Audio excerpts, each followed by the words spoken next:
Hey guys, Sandy here. Welcome back to my channel. Today is Friday, so that means it is Follow a Sketch Friday. This is the sketch I have chosen.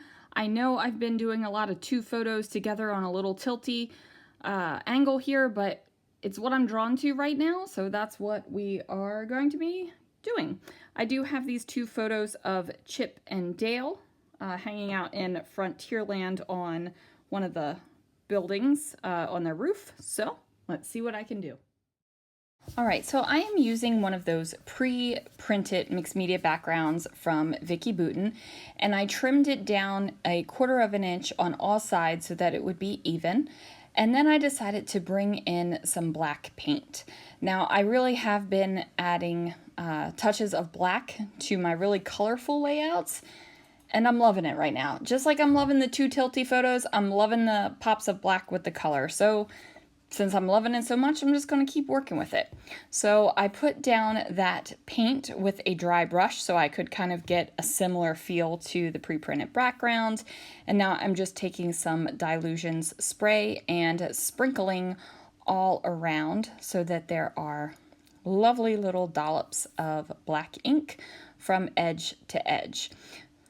I'm going to go ahead and adhere this down onto the paper, and it is not fully dry yet, so I am going to set it off to the side. Now, I use this black and white background paper instead of a solid black because I think it gives it a little bit more visual interest for this page. So now I'm going to create my photos and the paper cluster without putting it on the background. And I'm just going to figure this out using my grid mat. So I actually cut the papers a little bit too large. I forgot that I cut my photos down to 3 by 5, and I accidentally cut it out like I had a 4-inch photo.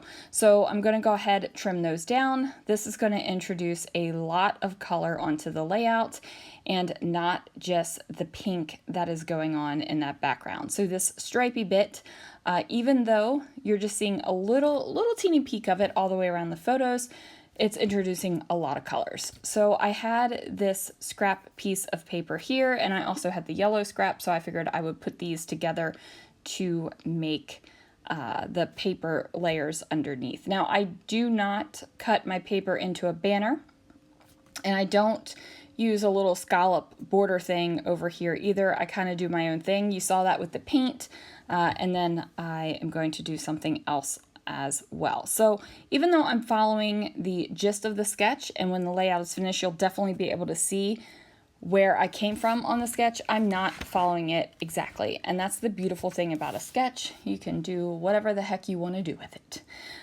So now I'm just figuring out where I need my photos to sit over top of this stripy paper.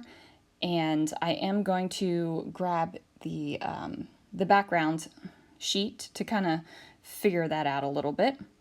I think I'm texting with my family during this time. We're trying to figure out appointments and stuff when the girls come home from college. So sorry, my hands and actions just disappeared for a few minutes. So now I'm using that grid mat to line up and use to line up. I don't know what else I was trying to say right there. Because I want it to be straight. Even though my photos are at this cute little wonky angle, I want the paper to be straight. Now, I am finally going to use this transparency from Fancy Pants, and I end up cutting it into pieces to make it work for the layout, and I love the result of it. Now I am going to add a lot of Nouveau Deluxe adhesive along the bottom line of this black paint. Now, if you guys saw a couple videos ago, there was a day that I put down the liquid adhesive like this and dumped sequins on it, and I thought it was really cool. It popped, that's shining, shimmering, splendid, popped against the brick background paper that I had. This time, I have these little like styrofoam, they're like little teeny tiny styrofoam balls. I think they're meant to be like a shaker filler. It would be really cute for a tiny little gumball machine, or maybe in, birthday balloons or something like that. But I'm going to go ahead and just glue them straight down onto my background paper here. This would also be really awesome on like an ice cream cone or a birthday cake. I think it would be pretty fabulous. But this time I'm just doing a straight line so that I have this burst of a variety of colors against that black paint. Because like I said, that's what I'm enjoying right now. So that's what I'm doing. I think that that is probably my secret to being able to come in the room and scrapbook every single day. It's because I do what I want. And if I want to keep doing 2 photos at tiny little, jaunty little angles, then that's what I'm going to do because I'm enjoying it. When I stop enjoying the 2 photos at the little angles, then I won't do it anymore, right? Like, do what's working for you. If, you're feeling inspired that way, then go for it. If you are like, man, I only want to do layouts with 35 photos, tiny little photos in a grid, then go for it. Like, do whatever works. Now I am going to pop up this entire photo mat cluster, whatever you want to call it, on some fun foam. And that is because I don't want the edges to kind of pop up over those fun little styrofoam balls. I want it to look like they are all the way across the page and underneath of my photos. So doing that makes it feel that way. Now this is where I get the idea to cut apart the transparency sheet here, and then I'm just going to place the little hearts so that they are kind of peeking out from the different edges on the layout, and I'm making sure to put my adhesive where you can't see it because like I said, this is transparency. Now there are glitter hearts on here, so I put a little extra adhesive behind those because you can't see through the glitter. I'm going to trim off some of that little plastic that, looks like a sharp, pointy, pokey edge because nobody needs that in their lives. And I just go ahead and drop it down here. Now I do make the decision that I am not going to do stripy little bits for journaling. I am going to journal directly on to the layout. I have like a love-hate relationship with separate journaling, especially when it's on strips. Like, I get it, I love the way it looks, but for some reason it's just like an extra step when I could just write directly on my page. I don't know. Lay it on me. Do you guys journal directly on your page, or do you use strips? Do you use a journaling block? Like, what do you do? What do you do? So I am going to place this chipboard word that says magic, and it's going to overlap the paper a little bit. And since the paper is popped up on fun foam, I need to make sure that the part that overlaps over that edge is also popped up on fun foam, because I want it to look like it's sitting on top of this paper and not that it is bringing the paper down to the background layer. So I'm going to go ahead and do that. Now that does get changed a little bit later because I figure out what my title is and I include that word as my title. My original plan wasn't to include that word as my title. My original plan was to just decorate with the word magic, but plans change. Now I am trying to see if I can bring in any other little bits of chipboard, any other little pops of interest, and it's just not working for me. Like, it's just not. Like, I love the pops of black on the page. I love the super colorfulness of it. But some of it, I'm just like, no, this looks like you're trying a little bit too hard to make sure you have lots of color on the page when it really has no business being on there.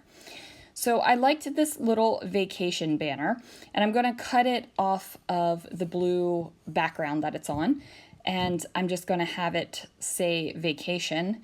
And then that's when I get the bright idea to make my title Vacation Magic. Now, when I cut this down, it doesn't cover up all the little awkward, weird little gaps on the layout.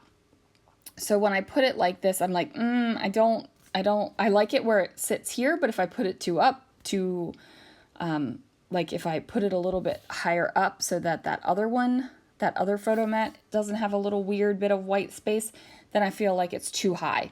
So I figure I'm going to grab this piece of paper that is still chilling out on my desk, and I'm going to add a second banner behind it.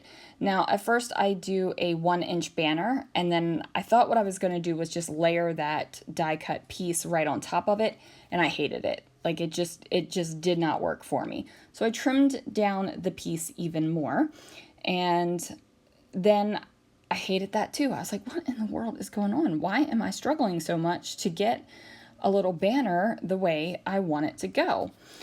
So then I decided, you know what? I'm going to angle the second banner behind this vacation word. It works because my photos are angled like that. So I'm repeating the angles on the page, because basically everything else is pretty straight. And then I realized I put them on opposite of where I want it to cover up the weird bits of space. So I switched them around so that this banner was on the top. I thought about leaving both of them kind of off the top edge, but it kind of looked like it was heavy in the middle and it was bowing, so had to stop that. And then I go ahead and finally get that bad boy on the page. Then I decide I don't want magic hanging off the edge of that paper anyway. I want it kind of tucked in and nestled onto vacation. And that dip between the M and the A, the downward line of the N right there, makes it fit perfectly. Like it nestles and it just nestles and gets all cozy in there, and that makes me happy. So now I am going through my little tins here, trying to figure out what in the world I can add to this page. And I will say, after I created this layout, I had to clean up my kit box because it was such a travesty. I couldn't find anything that I knew I had, and I straightened it up, which is kind of crazy considering this is the end of the month. There's only a couple more days to use the kit, but you know, I get to a point with my scrapbooking and my supplies that it doesn't matter. I've got to clean it up. I've got to straighten it up. I just got to get some semblance of order so that my creative process can keep going. So now I am going to add on the journaling, and I just talk about how much I love seeing the characters on the roof in Frontierland. And then I also just write down that it's in Magic Kingdom, just in case somebody is like, where the heck is Frontierland? And if they go, where the heck is the Magic Kingdom? I can't help you. That's all there is to it. Thanks so much for watching, guys, and I will see you guys again real soon for another video.